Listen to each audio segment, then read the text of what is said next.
नमस्कार। मैं हूं अंजू पंकज। बहुत बहुत स्वागत है आप सबका। वो कहते हैं ना, यथा राजा तथा प्रजा। जैसा गुरु होता है वैसा उसका चेला होता है। तो ये कहावत अरविंद केजरीवाल और उनके चेले अमानतुल्लाह खान पर बिल्कुल सटीक बैठती है। दोनों इस वक्त ईडी के शिकंजे में फंसे हुए हैं। तिहाड़ जेल में आराम फरमा रहे हैं अरविंद केजरीवाल, और अभी उनको कम से कम 23 अप्रैल तक तो न्यायिक हिरासत में भेजा ही गया है। और जो मामला उनका सुप्रीम कोर्ट में चल रहा है उसमें उनकी सुनवाई जो है वो 29 अप्रैल से शुरू होगी। तो फिलहाल उन्हें कुछ दिन और आराम से तिहाड़ जेल में गुजारने पड़ेंगे। और दूसरा उनका चेला जो है अमानतुल्लाह खान, ओखला से विधायक, उसको भी सुप्रीम कोर्ट से जोरदार झटका लगा है। अमानतुल्लाह खान ईडी के सम्मन्स के खिलाफ सुप्रीम कोर्ट गए थे अग्रिम जमानत के लिए। उनका मामला भी जस्टिस संजीव खन्ना और जस्टिस दीपांकर दत्ता की बेंच सुन रही थी। जस्टिस संजीव खन्ना ने सीधे सीधे कहा कि उन्हें अग्रिम जमानत नहीं दी जा सकती है और ईडी के सम्मन को बार बार नजरअंदाज करना गलत है। उन्हें ईडी के साथ सहयोग करना होगा। ईडी के सम्मन पर ईडी के अधिकारियों के सामने पूछताछ के लिए पेश होना होगा। साथ ही साथ उन्होंने ईडी को भी ये कहा कि अगर उनके पास अमानतुल्लाह के खिलाफ पुख्ता सबूत है तो वो उन्हें तुरंत गिरफ्तार करें। पीएमएलए की धारा 19 का लेकिन पालन होना चाहिए। अगर पुख्ता सबूत नहीं है तो गिरफ्तारी नहीं होगी, लेकिन अगर पुख्ता सबूत है तो फिर गिरफ्तारी तुरंत की जाए। और ये अपने आप में अमानतुल्लाह खान के लिए बहुत बड़ा झटका है, क्योंकि वो लगातार ईडी के डर से अग्रिम जमानत के लिए पहले राउज एवेन्यू कोर्ट गए थे। वहां पर उनको झटका लगा था मार्च के पहले हफ्ते में। फिर वो दौड़े दौड़े दिल्ली हाईकोर्ट पहुंच गए थे। वहां से उनको 12 मार्च को जोरदार झटका लगा था।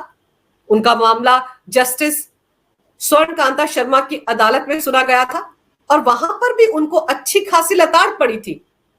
जस्टिस स्वर्णकांता शर्मा ने उनसे कहा था कि वो एक जनप्रतिनिधि है, तो उनको तो ईडी के सम्मन का पालन करना चाहिए, अनुपालन करना चाहिए, वरना उनके क्षेत्र के लोगों के बीच क्या मैसेज जाएगा। वो तो एक एमएलए है, विधायक है। अगर वो लोग कानून का पालन नहीं करेंगे तो और कौन करेगा।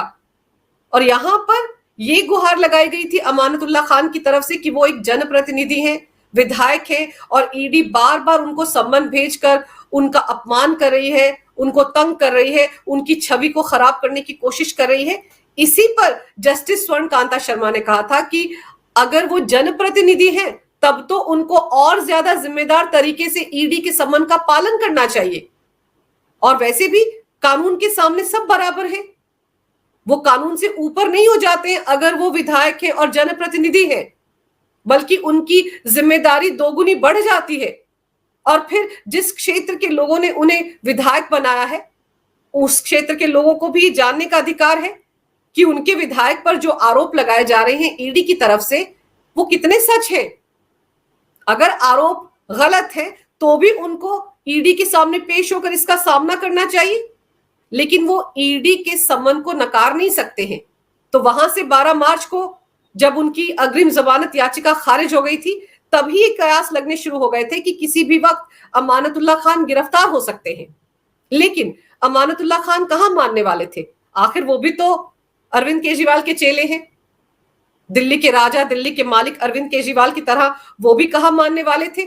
उनको भी लगता है कि उनके खिलाफ ईडी के सम्मन गैर कानूनी है, अवैध है। जबकि अमानतुल्लाह खान का मामला बिल्कुल अलग है। जब वो 2018 से 2022 के बीच दिल्ली वक्फ बोर्ड के चेयरमैन थे तो उस दौरान उन पर धांधली करने का आरोप है। उन्होंने 32 ऐसे लोगों को नौकरी दी थी जिनसे लाखों वसूले थे नौकरी की एवज में, और फिर उन पैसों से अपने करीबियों के नाम पर बेनामी संपत्ति खरीदी थी। उन पर तो यह भी आरोप है कि उन्होंने वक्फ बोर्ड की प्रॉपर्टी को पट्टे पर दे दिया और उससे भी लाखों रुपए कमाए और इस तरह से प्रॉपर्टी बनाई।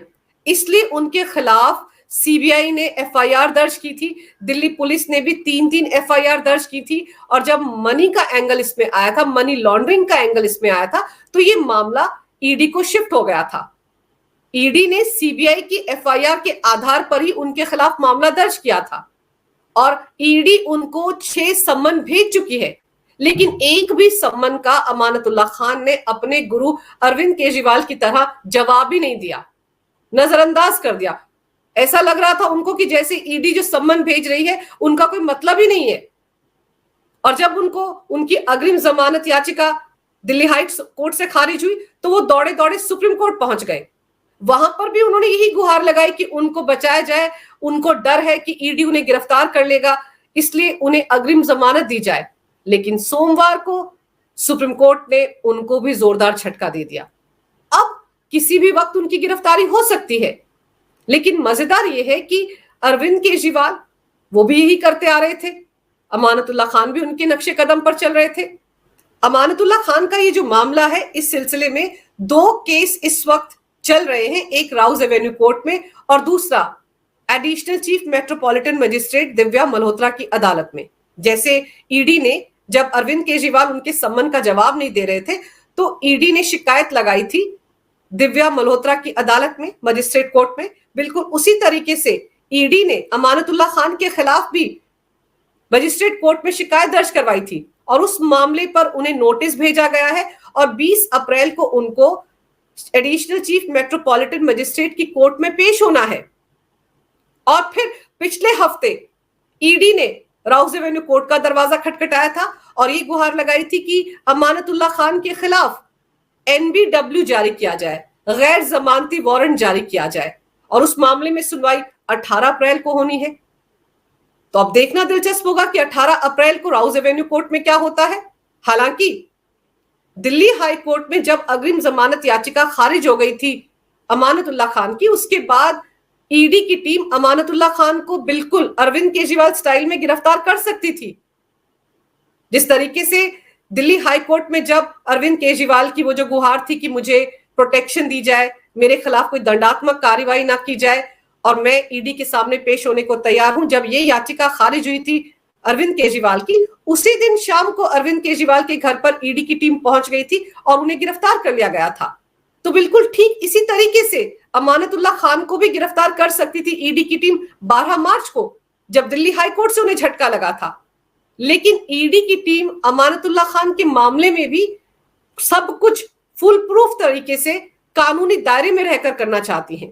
क्योंकि आप देखिए अरविंद केजरीवाल को जब गिरफ्तार किया गया तो उसके बाद कितना रायता फैलाया जा रहा है उनकी तरफ से कि उनकी गिरफ्तारी अवैध है, गलत तरीके से उन्हें गिरफ्तार किया गया है, चुनावी मौसम में उन्हें गिरफ्तार किया गया है ताकि वो चुनाव प्रचार ना कर पाए अपनी पार्टी का। तो अमानतुल्लाह खान इस तरह का कोई बहाना ना बना सके, इसलिए ईडी ने उनको पूरी तरह से आजादी दी कि वो सारे के सारे कानूनी पहलुओं को खंगाल लें। यानी कि वो जिस जिस अदालत में जा सकते हैं अग्रिम जमानत के लिए, वहां वहां जाकर दरवाजा खटखटा कर देख लें। हर जगह से उन्हें मुंह की खानी पड़ी है। और अब सुप्रीम कोर्ट ने कह दिया है कि अगर आपके पास सबूत है तो गिरफ्तार करें। तो मानकर चलिए कि अमानतुल्लाह खान के खिलाफ ईडी का शिकंजा पूरी तरह से कस गया है। सुप्रीम कोर्ट से फैसला आने के बाद राउज एवेन्यू कोर्ट में जो एनबीडब्ल्यू जारी करने का मामला चल रहा है और मजिस्ट्रेट कोर्ट में जो नोटिस दिया गया है उनको पीएमएलए एक्ट के सेक्शन 174 के तहत, उन मामलों में भी कोई राहत नहीं मिलने वाली है अमानतुल्लाह खान को। बहुत जल्द उनकी अब गिरफ्तारी होगी। अभी तो अरविंद केजरीवाल अकेले तिहाड़ जेल में रह रहे हैं। वो बात अलग है कि वहां पर मनीष सिसोदिया भी है, सत्येंद्र जैन भी है, विनय नायर भी है। लेकिन अब ऐसा लग रहा है कि साथ वाली बैरक में बहुत जल्द अमानतुल्लाह खान भी शिफ्ट होने वाले हैं, क्योंकि सुप्रीम कोर्ट से हरी झंडी मिलने के बाद उन्हें कभी भी गिरफ्तार किया जा सकता है। तो कुल मिलाकर कहा जा सकता है कि जैसा झटका गुरु को लगा सुप्रीम कोर्ट से सोमवार को, वैसा ही झटका चेले को भी लग गया है। बस गुरु आगे आगे चल रहा है, चेला पीछे पीछे चल रहा है। गुरु फिलहाल 23 अप्रैल तक तिहाड़ जेल में ही है। अब चेला कितनी जल्दी तिहाड़ जेल पहुंचता है, इस पर सबकी नजरें हैं। अगर आपको ये वीडियो अच्छा लगे तो कृपया इसे लाइक करें, शेयर करें। अगर आप पहली बार मेरे चैनल पर आए हैं तो कृपया मेरे चैनल को सब्सक्राइब करना ना भूलें। मेरे चैनल को अपना पूरा समर्थन दें। ये वीडियो देखने के लिए बहुत बहुत धन्यवाद। नमस्कार। भारत माता की जय हो। वंदे मातरम और जय श्री राम।